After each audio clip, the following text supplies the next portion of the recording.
Good morning, everyone, and I hope that you're all keeping well and getting your head around all of the new restrictions that have come into place over the last few days.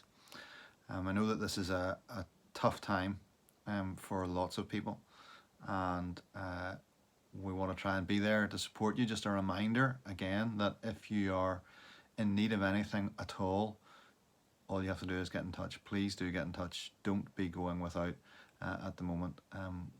Your church family are there for you, and we want to support you in whatever way that we possibly can. This Sunday is Harvest, and we are worshipping together again in the building. I want to invite you to come and join with us as we do that. Our Harvest service, as with all of our services at the moment, will be slightly different from in previous years. There won't be as much in the way of decoration of the church building, which is something that we will really miss because we look forward to that. And there won't be the same sense of being able to gather together around food and so on as well in the evening time. But we are looking forward to coming together and to giving thanks to God for the harvest. If you can, come out if you are feeling well, if you're not displaying any symptoms of COVID-19. We would really love to see you there. The building is limited for capacity, but we would love to see you, and if necessary, we can use the overflow in the church hall as well. So please do think about coming out and joining us. And if you really feel you can't, then the live stream will be available for you as well.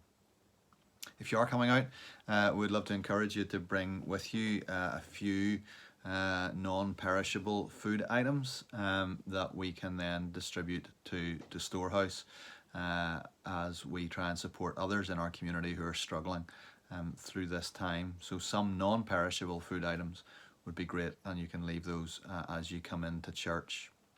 Also on Sunday morning, we will have a retiring offering in support of our United Appeal and Missions envelopes, and we'll be hearing in the service from one missionary couple supported by our church who are working in Nepal. So would encourage you to come and to bring offerings for that.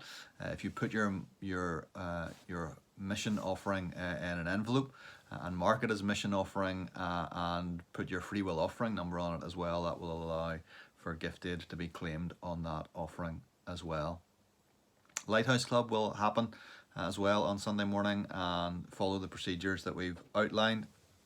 You come in at the Gransha Road doors at the back of the church and straight into the minor hall, and then you are picked up from there as well at the end of the service. These are strange days, and nothing is the same as it normally is, and harvest is not the same either. And I know for a lot of farmers as well, it's been a strange year, not just in terms of the virus, but in terms of the weather. That dry spell that many of us enjoyed in March and April that allowed us to get out of our houses during lockdown.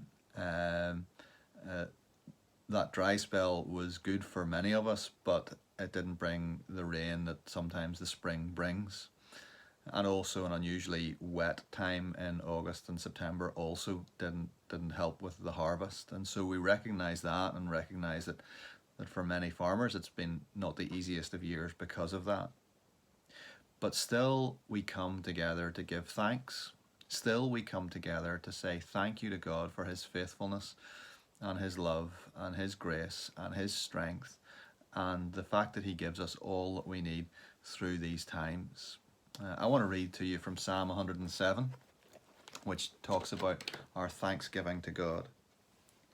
Give thanks to the Lord, for he is good. His love endures forever.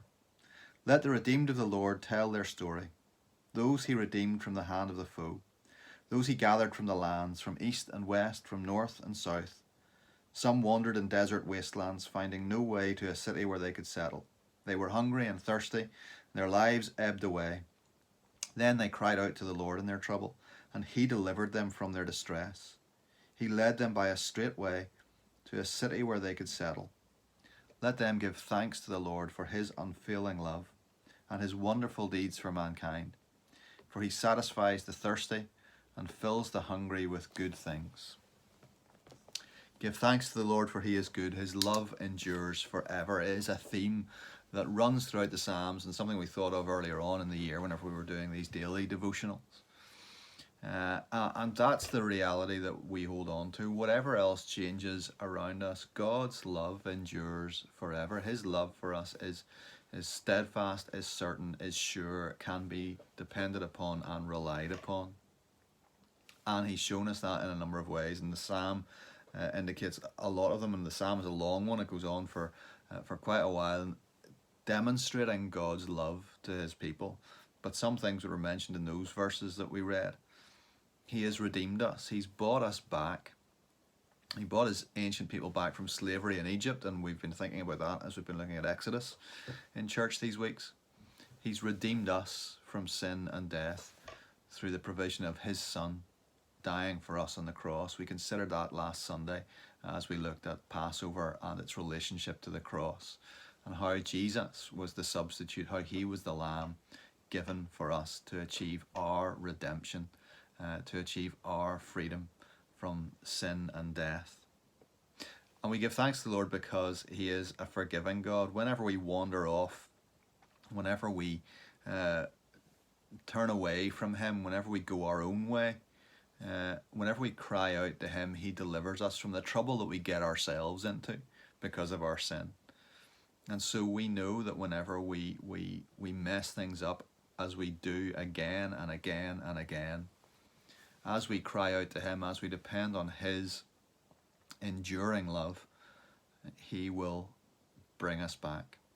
He will welcome us back, and he will forgive us and lead us again in a straight way. And he will satisfy us.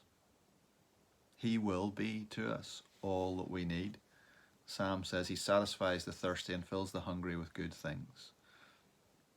We are hungry and thirsty at the moment. We are desperate for something that will satisfy us, something that will bring us